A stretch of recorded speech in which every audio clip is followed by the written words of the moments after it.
Assalamualaikum warahmatullahi wabarakatuh. Apa kabar kalian semua? Semoga kalian selalu sehat dan selalu dalam lindungan Allah Subhanahu wa Ta'ala.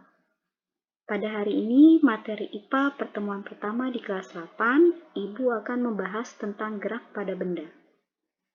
Kalian pasti sudah sering mendengar kata gerak, tapi kalian tahu nggak sih apa arti gerak, mengapa benda dapat bergerak, bagaimana benda dapat dikatakan bergerak? Dari pertanyaan-pertanyaan itu, Ibu akan bahas satu persatu jawabannya. Jadi, kalian harus menyimak dengan baik. Konsep gerak. Gerak adalah perubahan posisi atau tempat kedudukan suatu benda dari titik awal atau acuan. Coba kalian perhatikan gambar. Gambar pertama, ada sebuah troli didorong dari titik X menuju titik Y.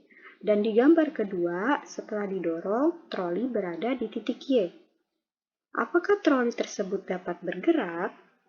Dilihat dari gambar tersebut, ya, troli dapat dikatakan bergerak. Kenapa? Karena troli mengalami perubahan posisi atau berpindah tempat. Yang awalnya troli berada di titik X, kemudian setelah didorong, troli berada di titik Y.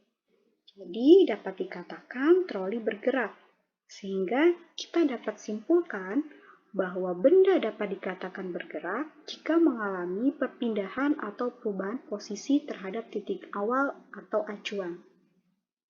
Kemudian, benda dapat bergerak karena adanya gaya yang berupa tarikan atau dorongan.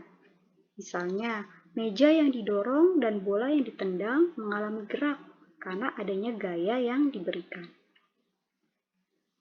Gerak berdasarkan keadaannya dibedakan menjadi dua. Ada gerak relatif dan gerak semu.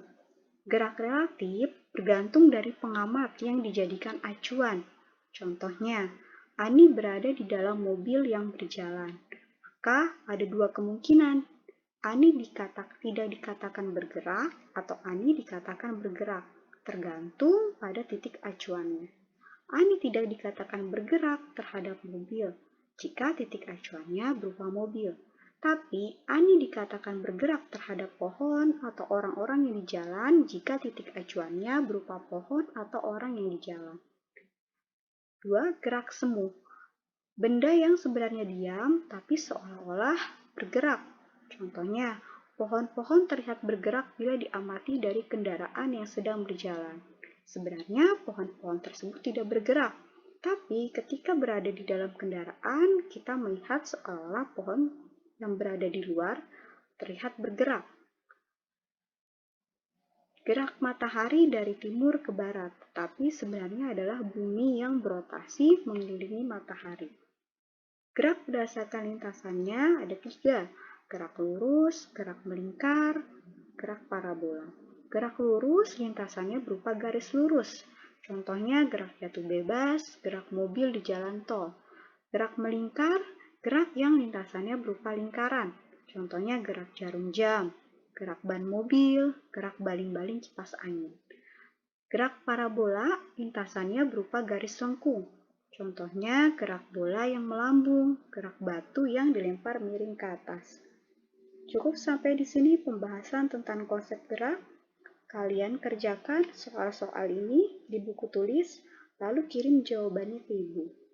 Untuk pertemuan berikutnya, kita akan membahas tentang gerak lurus.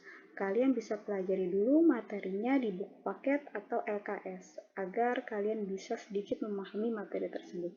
Ibu akhiri, wassalamualaikum warahmatullahi wabarakatuh.